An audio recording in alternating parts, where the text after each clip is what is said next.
Every so often, there's a moment that changes everything.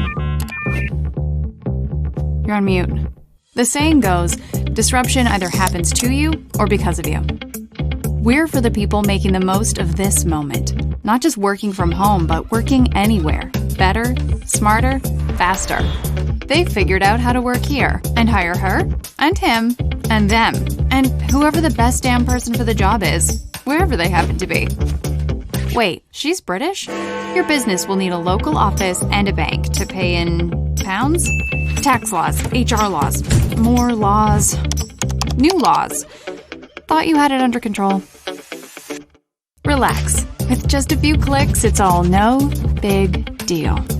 Which is kind of a big deal. Hello everyone, welcome to the first ever Deel Talks in Finland. My name is Frank Svakitakis and I'm one of 5 people in our local Finnish team and I will be your host today. Now soon I'm going to walk you through our agenda for today's webinar and I will also introduce you to our amazing lineup of speakers. But before we do that, I want to share a few words about Deel. So what does Deel do? Well, we help companies tackle talent shortage and expand to new markets in a fast and compliant way by enabling our customers to hire and pay employees and contractors internationally in 150 countries. And we do all of this through the click of a button. And since we launched in 2020, we have helped over 6,000 customers in 150 countries, and we've grown from 1 million to 100 million in annual recurring revenue over the span of 20 months. And now we're also launching in Finland, and we're already growing in Finland at an unprecedented rate. We've helped dozens of Finnish companies in their efforts to scale globally. But today is not about us. It's about adding value to you, our viewers. So without further ado, let's have a look at our agenda. So today we're going to have 3 keynotes, and we're going to start with RELEX Solutions Chief People Officer Tiia Rapeli. And Tiia will tell us how to nurture meaningful growth in a new location, building a relationship between the headquarters and country office. And then we'll hear from Smartly.io talent acquisition partner Noora Heikkinen. And Noora will talk about entering a new market like a pro, how to build a talent acquisition strategy in a brand new market. And last but not least, we have Silo.ai people lead, Noora Zein, and she's going to talk about how to build the best onboarding experience in a remote era. Learnings from onboarding 180 plus people during the pandemic. And we're also going to have a short Q&A in between and after each keynote. And before I introduce our first speaker, please remember that you will be able to send over your questions through the Q&A box on your dashboard. But without further ado, I would like to welcome RELEX Solutions Chief People Officer Tiia Rapeli. Welcome, Tiia. All right. So what am I here to talk to you about today? I'm just going to tell you a little bit about myself and my company, RELEX Solutions, before we get things started. And then I'm going to introduce you to a case study. So we have been opening at RELEX Solutions locations all over during the last few years, but I am especially excited about our Lisbon R&D site. So I'm going to tell you about that experience and hopefully give you some key takeaways that we learned along the way. And then I'm going to, there's a bit of an echo, so thank you. Thanks about that. It's live, so now you know. And then I'm going to summarize the findings as key takeaways before we go into the Q&A. All right, so now that we got the echo problem solved, let's plow ahead. So as said, my name is Tiia Rapeli, and I was lucky enough to join RELEX Solutions in 2019, and I'm currently working there as a Chief People Officer. Now, what is RELEX Solutions? We help the best retailers in the world optimize their processes and at the same time reduce spoilage and food waste. So basically, when Relexians, we code, the planet benefits. Right now, there's plus 1,300 of us, and it's going up all the time. And we're currently in 16 locations, but that's also growing up all the time. So, without further ado, getting started, why did we choose Lisbon? So as with any new location, any new site, you do have a business reason. You have something you need, something you're not getting in your current locations. And for us, a really big thing was talent shortage. As I told you previously, we're growing really, really fast, and we need to scale up our tech teams in a major way. Finland is a wonderful place. Helsinki is a wonderful place, but not all the talent in the world exists here, and not all the talent wants to transfer here. So this was kind of the case that we were trying to solve.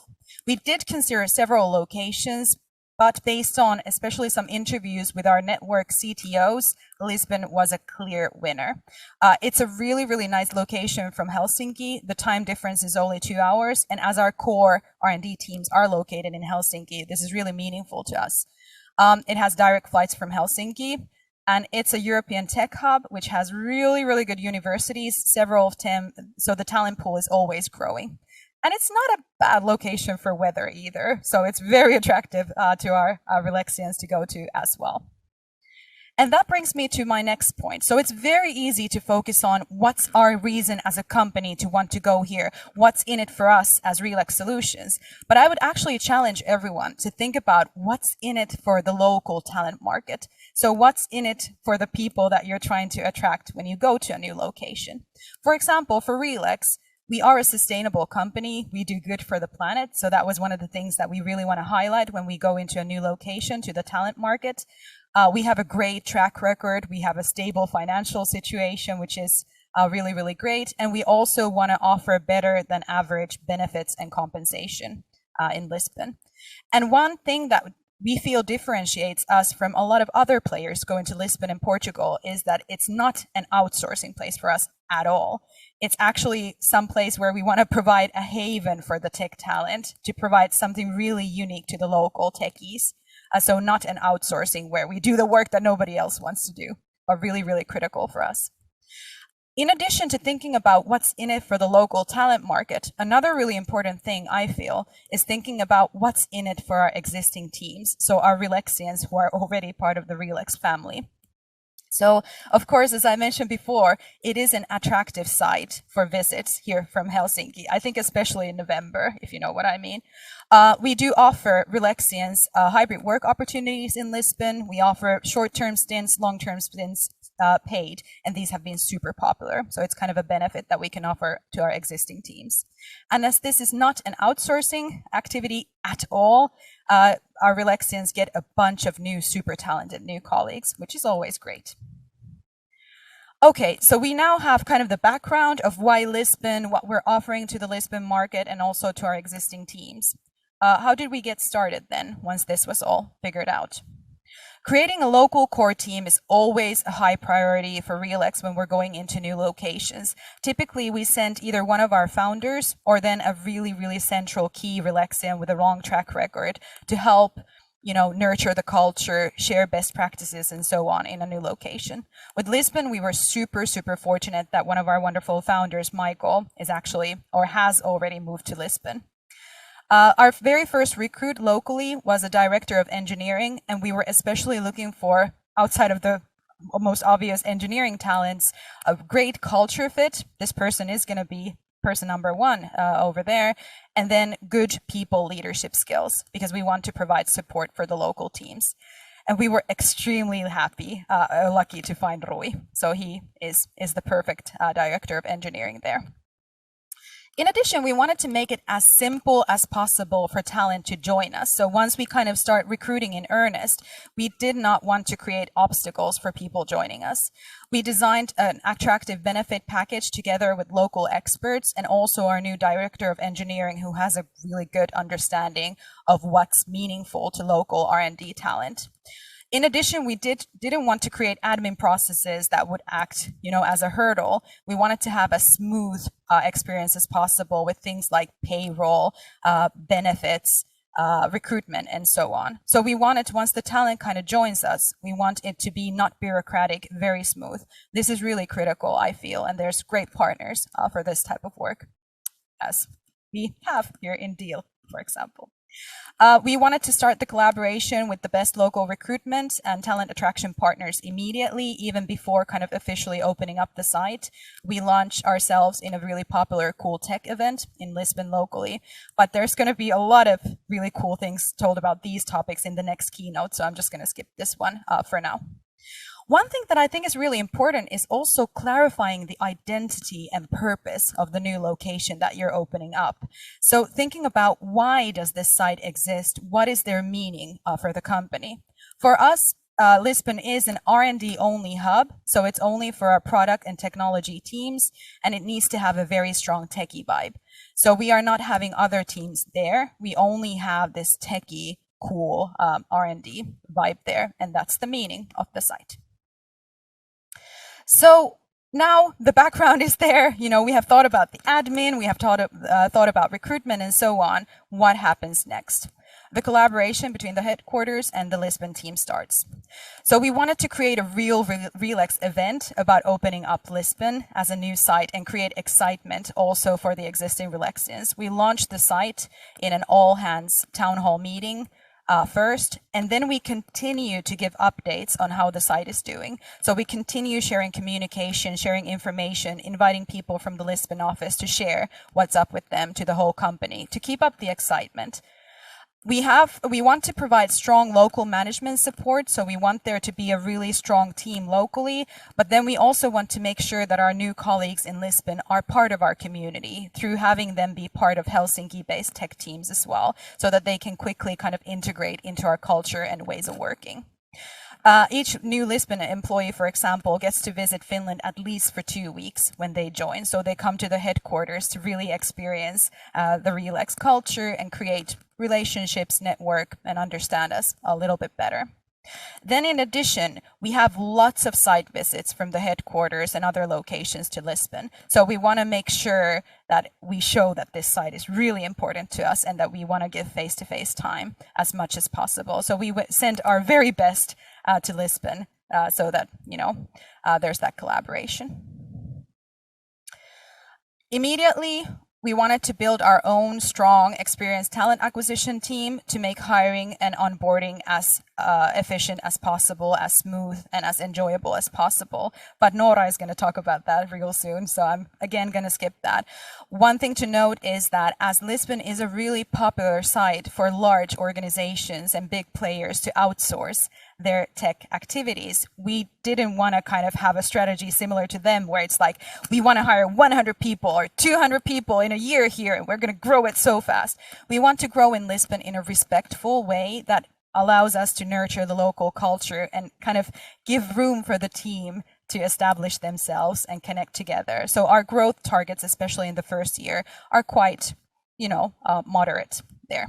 We, as kind of pointed out, hopefully by that example, we really want to respect the opinions, experiences, points of views of the local team when we do important decisions, like, for example, recruitment strategy. So where are we now? This was all good and so on, but what actually happened with this Lisbon site office? Well, I'm really, really happy to say that the office was launched in Q4 2021, so last year, and the current headcount is already 12 people. So as said, our target is not to explode there and hire tens and tens and tens of people in the very first months. We want to hire only the best talent, and I can tell you we have been lucky to have the very best talent in these 12 people. And actually, as we are already growing, we're ready to relocate to a new office there right now. I've put here some quotes from our employee survey, obviously anonymous here, just to show what the feedback from the Lisbon office has been.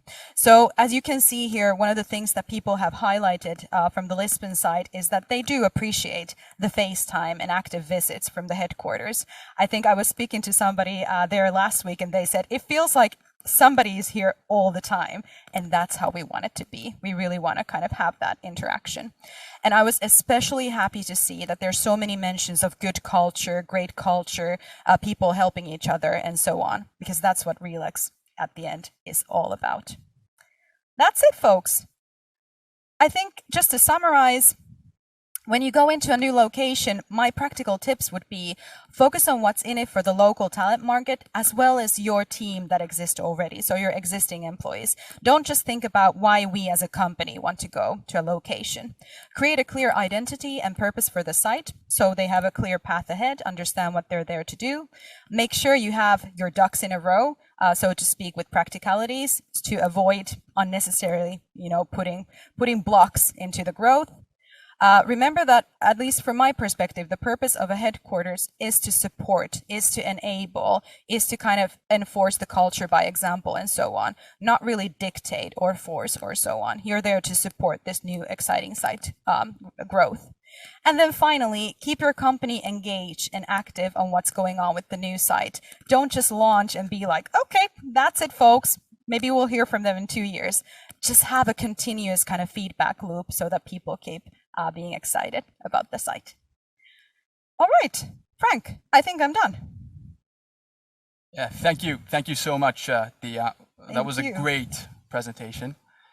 And we received several questions from our audience. Okay, cool. And I picked a few. Let's start with the first one. So a viewer wants to know, how big of a role does ease of collaboration with local governmental authorities play when selecting a location? It's a really good question. I think at RELEX, we do think about kind of where does it make sense for us to be? And of course, that's a big portion of it. For example, if it's a very difficult market to enter, we might be a bit hesitant to start there from the get-go. But at the end of the day, I think by choosing the right partners and having a good collaboration, with local experts and so on, you can make anything happen anywhere. But of course, we want to make sure that it's sustainable when we go somewhere and that, we don't create blocks that we don't have to in front of our growth. Indeed. And then the second question asked by our audience is, you mentioned earlier that you usually want to send out a senior person of your company to open a new location. So what are some of the most important character traits / skill set when you send and decide who you want to send to open a new location? That's a really great question. I think it's kind of somebody who embodies the culture and somebody who can act as an example of what we want to see across all of our locations. One of our values is stop doing stupid things. So we of course want to make sure that the locations have the ability, to recognize issues in front of them so they don't always have to check from the headquarters and so on. So we want to send people that can nurture a culture there where the sites kind of become independent and they can make up their own, solutions and so on, while adjusting to the ways of working of RELEX so that it doesn't become like a crazy, everybody's doing something and nobody knows what's going on. But I think just somebody who kind of embodies the culture is very smart and also just enjoys the adventure, goes there with an open mind and kind of like, yeah, we're going to do this. Shares the excitement. Sounds good. Good. And then last question, and this is more of a playful one. So what do you mean by techie vibe? Oh, that's actually a really difficult question. I think I've worked across, I've mostly worked in technology industry, but I've also worked as a consultant with different industries. And I think techie vibe is about, again, the value. We have values like life is supposed to be fun, colleague is a friend, customer is a friend, stop doing stupid things and so on. I think it's just enabling people to be themselves while being super focused on their work and enjoying what they do. So I think techie vibe is less about the bureaucracy and how to do it right and that sort of thing, and more about letting people be themselves because they're their best when they can be themselves. Does that make sense? Yes, it does. Perfect. Cool. Thank you so much, Tiia. Thank you. It was amazing to have you. And next, we will move on to our next keynote. So, kiitos paljon, Frank. Mahtavaa esitys, kiitos. Kiitos.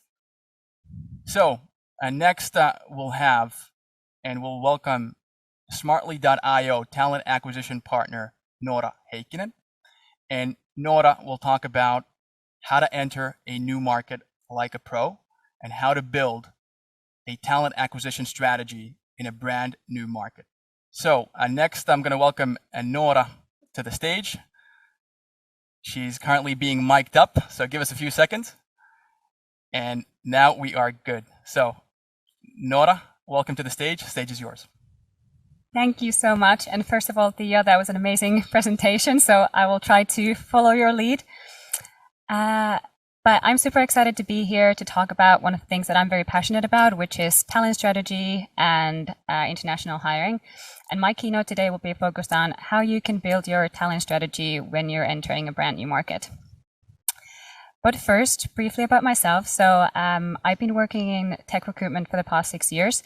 I'm currently a talent acquisition partner at Smartly, where I've been looking after our product and design hiring for both Germany and Finland, as well as our APAC hiring across Singapore, Australia, and Japan. Prior to this, I was at Facebook in London for a couple of years, focusing more on leadership hiring. And prior to this at Zalando, where I was looking after a lot of tech roles across Finland, Germany, and also Portugal, where we opened a new office, quite similarly to what Tiia was also talking about. But basically, all of my career has been very much focused on international hiring. Then also briefly about Smartly. So we are a platform that's combining media buying, creative, and data to really automate every step of digital advertising. We were initially very focused on Facebook and Instagram, but now over the past couple of years, we've also got some other big players as our partners as well, such as Snapchat, Pinterest, Twitter, TikTok, and YouTube as well. We made a couple of acquisitions in the past year, so altogether we're about 800 Smartlys now across 17 different locations and 68 different nationalities. And then to the topic of the day. So when you start hiring in new markets, one of the very first things that you want to do is obviously getting to know the market, which sounds simple enough. And when you start building that market map about the location, one of the first things that you want to do is just researching the available talent pool there for you.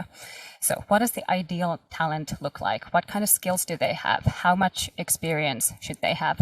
Once you know what you're looking for, then you can start researching what kind of companies in that market have that kind of talent for you. I found LinkedIn Talent Insights to be a really good tool for this, because there you can search different types of like titles and find out what kind of companies actually have that kind of talent that you're looking for. It also gives you a better picture of the overall like pool or talent pool size there for you as well. And when you do this right in the beginning, it will actually save you quite a lot of time as you're going forward when you actually know what you're looking for as well. Then the other thing is compensation and competition. So you obviously want to know who you're competing against in that market. So what does like a competitive compensation package look like in that market? Average base salaries or bonus systems. That's really something that you should be looking into. I found Glassdoor has quite a lot of insights on this. LinkedIn also shares some salary data, as well as a lot of companies actually post their salary ranges on their job ads as well. So those can be quite valuable information for you when you're doing your research. But then in addition to compensation, you really also want to know about benefits that are expected in the market. So what actually makes it competitive in terms of the overall package. For example, in Germany, a lot of tech companies are offering 6 weeks of holiday every year. So that's not really something that would make you competitive, but actually something that the candidates might be expecting you to have. And of course, you need to be aware of like what is legally required of you, but also what are some things that candidates might be expecting in your industry as well. And then there are other practicalities, like would these new team members in new location be collaborating with other people in different locations? How would that work with the time difference? Is the work week and work hours the same? And if there are any other sort of culture differences that you would need to be aware of in terms of ways of communication or anything.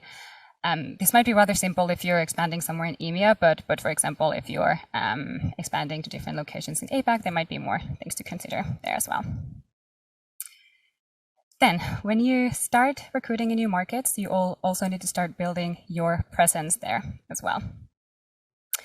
So when you start your employer branding in new markets, there are a few things that you need to consider there. First of all, what are your unique selling points that you want to lead with? What would make you stand out from your competition there? This is really crucial. And we also talked about defining what your ideal candidate or talent looks like, and that's also really crucial here. So you want to know what is your ideal candidate persona, so you can start focusing all of your efforts targeting those particular individuals and what appeals to them. Like what kind of messaging works for them, so you can start adjusting your campaigning according to that.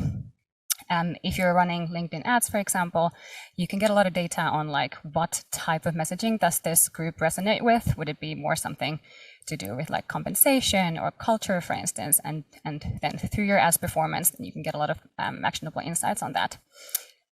Then the final thing is also measurement. So how do you know if you're doing the right things in the first place? Like, are the actions that you're taking actually making an impact in that market? Our employer branding team has used a lot of, again, talent insights. There you can see kind of a percentage of engaged talent. So you can see if there's any changes in that over time, as well as Google Analytics is quite good into seeing like if you're getting traction to your career site, for example, before and after you've started these actions in the new market. But it is also good to mention that it does take quite a lot of time and money building your presence in new locations. When we started hiring in Germany, for instance, with Smartly, we were thinking about other things like should we, for example, host some meetups or sponsor some conferences. And what our team found out, it was actually rather time consuming just finding the right meetups and conferences to attend to in the first place. But also with some meetups, for example, if you want to host them, you should already have a bit of a name in the market, which can make it a bit like this chicken and egg kind of situation. So it can be rather difficult and it can take a lot of time and money, but these are certainly things that would be good to consider as well. Then some practical tips when you're reaching out to new talent as well. So as we talked about, attracting and reaching out to new talent in new markets might not always be easy. So it's good to think about how you want to approach that. We talked about thinking about what makes you stand out from your competition, and you should also lead with that when you're reaching out to new talent. Do you, for example, offer lucrative equity packages? Then you should mention that in your reach outs as well. For example, let's say you're a pre-IPO company in a new market, you might not have competitive compensation packages compared to like the big players, for instance. But if you still offer good equity packages, that might still sort of set you apart from the competition. And that's same with hybrid working arrangements. I know a lot of companies are now asking their employees to come back to the office. So if you can offer better and more flexible working arrangements, then you should let them know that. For example, again, when we started hiring in Germany, I know one of the strategies that our team was looking into was not just going after immediately the like hottest talent in Berlin, but also looking at like locations outside of Berlin in other cities. Because we offer very, very flexible working arrangements. We don't necessarily need the talent to be located in Berlin. And that was quite a successful strategy. We were able to hire a lot of people through that.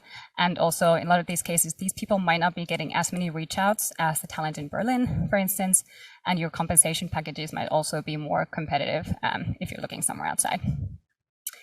Another thing that we tried out when I was working on the Lisbon hiring in Zalando was looking at returning expats. So we started targeting people that had moved outside of Portugal and might want to move back as well. That was also quite a successful strategy when we were growing the location. But of course, in that situation, you need to check if you can support relocation and such. But that was a good strategy as well. And then obviously LinkedIn is a good way to reach out to talent, but there might also be other channels that might be preferred in some markets. So you should also look into whether there are some other locations where you might find this talent. And also just to make it easier for yourself, it is also good to see who might be more open to moving in from their current company. For example, on LinkedIn, you can see who's open to work. And also, again, Talent Insights can offer you some information about which companies might have higher attrition rates, for example. So it might be a good strategy to go after that talent in the first place. And then finally, a lot of this, takes a lot of time and effort. So it might also be worth considering whether you have the internal resources to be doing all of this, or whether you would want to consider using an agency that really knows the local market as well, and can get you sort of initially started with your hiring as well. And that was it. Thank you. Thank you very much. That was a very, very interesting topic. And again, I received lots of questions. Okay. So I'm going to walk you through 3 of them.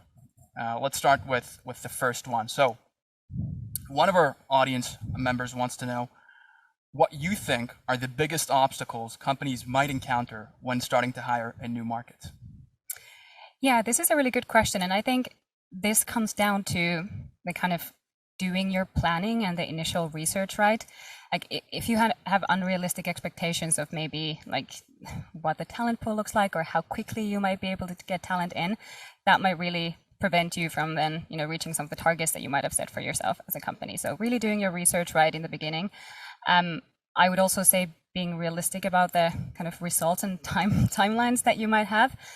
because it does take quite a lot of time and effort. And also there is a lot of this like trial and error, seeing what works, what resonates with people, and then you might fail a lot of times and then you win again something. So really like being prepared to do that, I think is the key. And well, maybe one thing is not necessarily an obstacle, but something that I've heard quite a lot as well.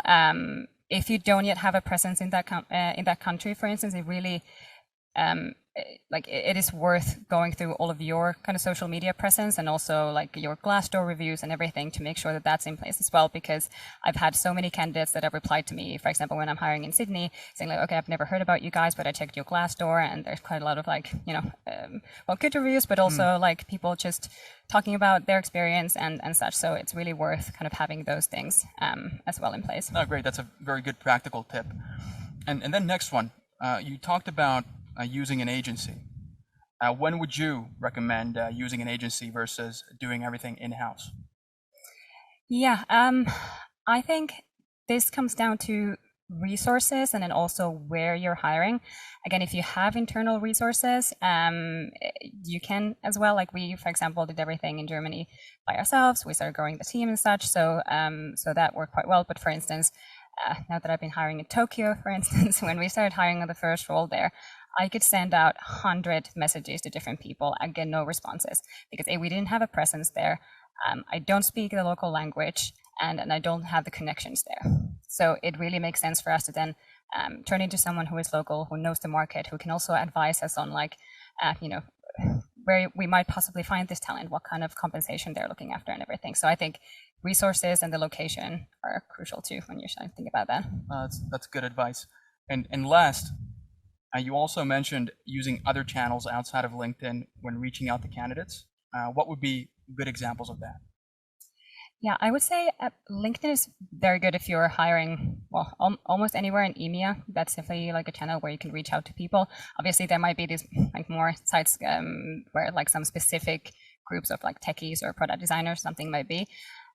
I would say if, for example, you start to hiring APAC, there are a lot of locations that don't necessarily use LinkedIn as much. And they actually, the local recruiters there reach out to people via Facebook rather than LinkedIn. So then in those instances, it might make sense to think about your hiring strategy, but also where you want to put your marketing budgets in if you're trying to get more known in that market as well, whether it's LinkedIn or Facebook, and also any kind of local job boards, because a lot of our countries also have some local job boards where talent is looking for new jobs as well. So it might be worth like researching that as well.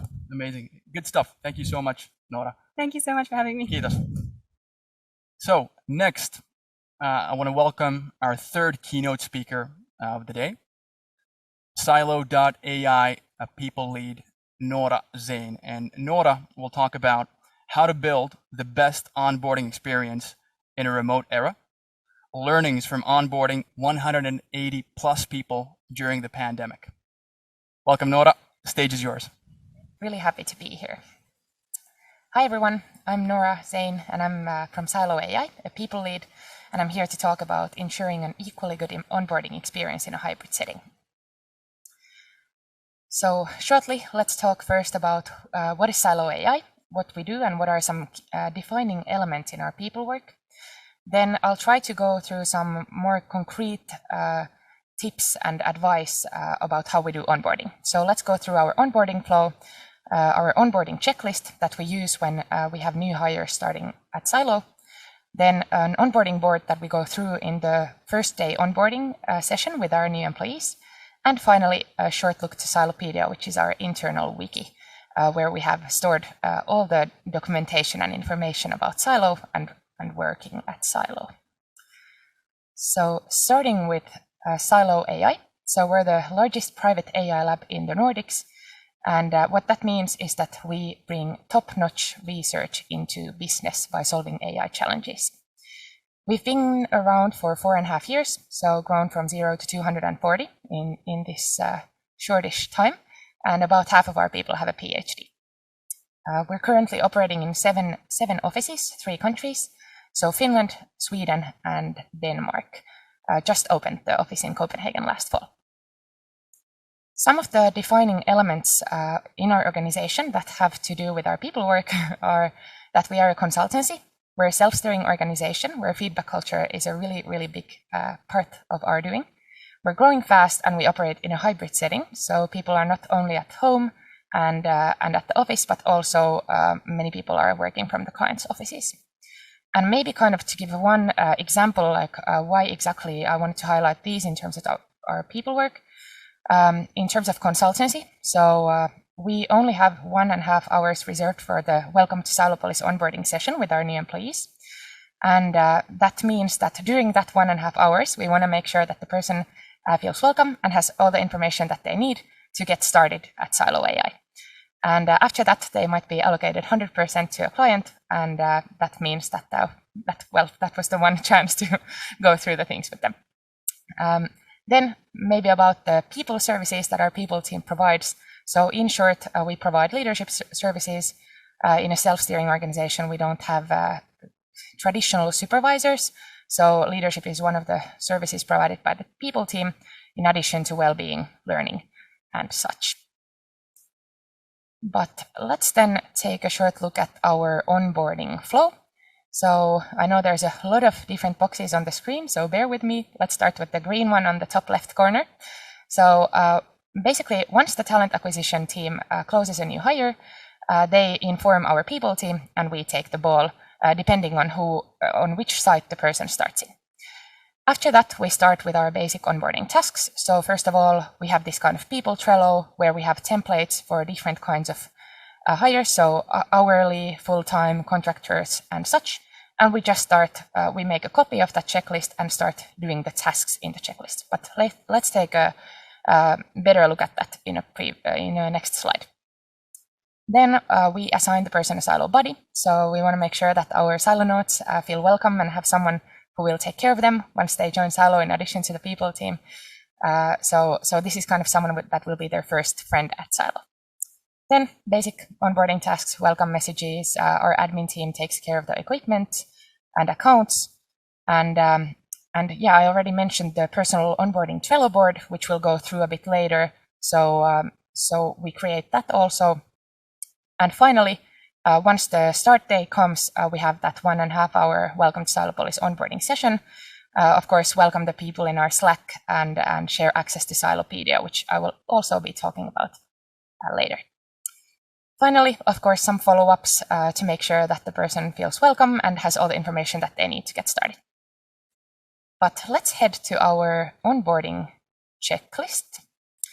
So just in short, here on the left side, you can see some of the checklists that I mentioned. So full-time, hourly, freelance, and so on. And for example, when a full-time employee starts, I make a copy of this checklist. It has 44 tasks. And then I don't need to remember anything. I just know that, okay, I'm going to start taking care of these tasks. On the right side, you can see an example of the onboarding checklist for a full-time person. So, well, first step, create this Trello card, done. And then I head to the next tasks. And that's basically how we make sure that all the tasks are taken care of and that then the admin team knows to take the ball after the people team is done with the first tasks. Next, I know there's a lot of things going on this slide. So this is a copy of the Trello onboarding board that we create for each person when they join Silo. And basically, this is what we go through together in that 1.5 hour onboarding session on their first day. There's, you can see the verticals, maybe. So there's Silo.ai as a company, ways of working, some things that are good to know and take care of during the first days, first weeks, first months, and who can be helpful to the person who joins. And basically, this is just a great tool to make sure that there's an easy way to go back to for the person, even after the onboarding session, to find the information. And we have inside each card, there's a bit more information and links to our Drive and Silopedia, which I will be talking about a bit later. And then Silopedia. So Silopedia is, well, maybe you guessed from the name, but our internal wiki where we have saved all the information regarding Silo, working at Silo, employment, working with clients, and so on. Basically, everything that you need to know, everything that can be documented. And we actually built it ourselves. So me and my colleague Riina from the people team, we started from scratch from Google Sites, which is a free tool that is provided by Google Workspace for everyone who is using it. And it's quite easy to just like put information there and make it look pretty. As you can see, our brand colors are there. So, and we already had a lot of existing documentation in a previous place, so we just put it here in a better format, and at least currently the feedback has been good, but we keep improving it, and it's a really easy place to keep adding information. But that was, in short, my 3 concrete tips. And maybe as a key takeaway, just when you know what to do, when to do it, and who needs to do it, make sure to documentate that, have a clear process for it. And that's how we at least have been onboarding 180 people in the past 2 years in a remote setting.